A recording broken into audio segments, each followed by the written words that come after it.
And I heard the 22 minutes was working the scene here, and I guess this is work for you, isn't it? Oh yeah, I'm here working. It's a tough, tough life hanging out, putting on funny wigs and making fart noises on an iPad. That's what I was doing all day yesterday, and I got to interview all these great, Canadian artists. It was great. It was such a good day. We had a great day. So we're here doing a little piece for 22 minutes at the Junos. I'm playing a character named Horny Jay and LeBear in the morning on the 22 Morning Zoo. And so, yeah, it was totally fun. I got a mullet wig. I got it all. And I'm excited about tonight because tonight all the big winners come through here. And we're going to ask them, throw a few more questions at them. A few surprises. Surprises, just same as yesterday. Just now it'll be in this format as opposed to where we were yesterday. Tell me about your work with the. You've got something going on in Newfoundland right now that you just started, and I saw.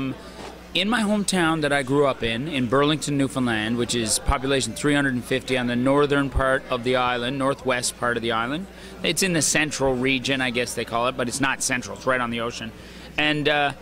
It's a small little town, and the school that I went to when I was a little kid, I purchased. I went home one year, I was looking for land because I love Newfoundland and I want to go back and, keep my roots there, my heart's there. So, like a lot of Newfoundlanders that move away, we always so I bought a square piece of land, but I ended up buying the school that I went to and the land for $2,700.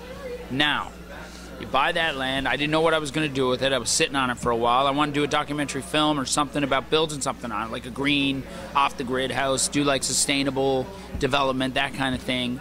And now it's evolved into where basically instead of doing a house for myself, it got, I realized like I'm not there a whole lot right now. And I thought, what can I do that would really be good for the community? Like I don't want to build like some fancy thing and then it just lies empty all the time. So I thought, you know what? With rural Newfoundland and rural communities all over Canada, it seems that they're shrinking. They're already pretty small, but people are leaving these small places and moving to bigger centers. In the case of Newfoundland, everybody's moving to Fort Mac.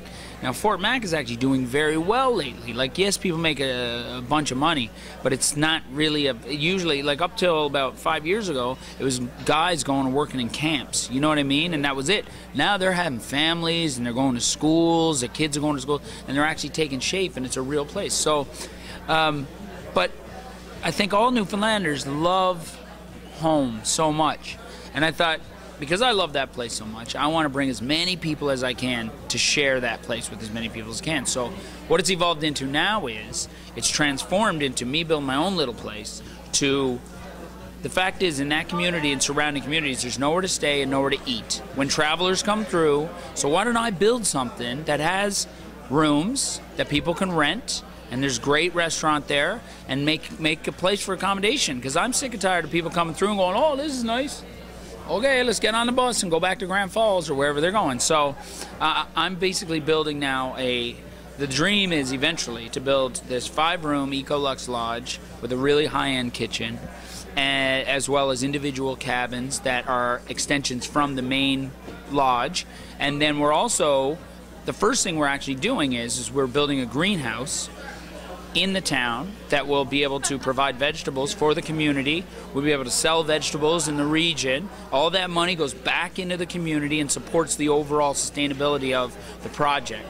And it's going great. And it's the TV show is going to be called Majumder Manor. Oh yeah, we're doing it. Yeah, it's exactly. We're doing a series about it too, which is great on the W Network. It's a 12-part documentary series about me trying to do this.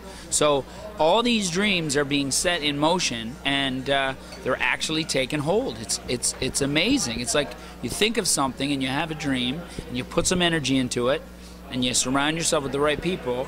You really can do anything. So we're not there yet by any means. I mean, we're really in the early stages, but the momentum is going the right way. I can tell your heart's in it, that's for sure. And the other thing, of course, is the firm. I love your work in the firm. I think it's just great. No, it's really it's out of character, I suppose, what people are typical of seeing you in, but it's just great. It's wonderful. Thank you, man. I really like it. It's one of those series that I'm not comfortable doing one thing and one thing only. I mean, as an actor, you want to do as many roles as you can. You want to do as many disciplines and different kinds and shapes and colors. And I've been lucky. I've been able to do everything from doing silly comedy with 22 Minutes and sketch comedy on Cedric the Entertainer, and doing stand-up comedy and improvisational comedy when I was here in, when I was in Toronto. And now I've gone on to do some really cool dramatic work with the 24 and Detroit 187 and now The Firm, and onwards and upwards. It's been a real treat. I really appreciate it. As I said, this is sort of our TMZ imitation. I'm not a lawyer, though. It's all good, man. I appreciate it. Yeah.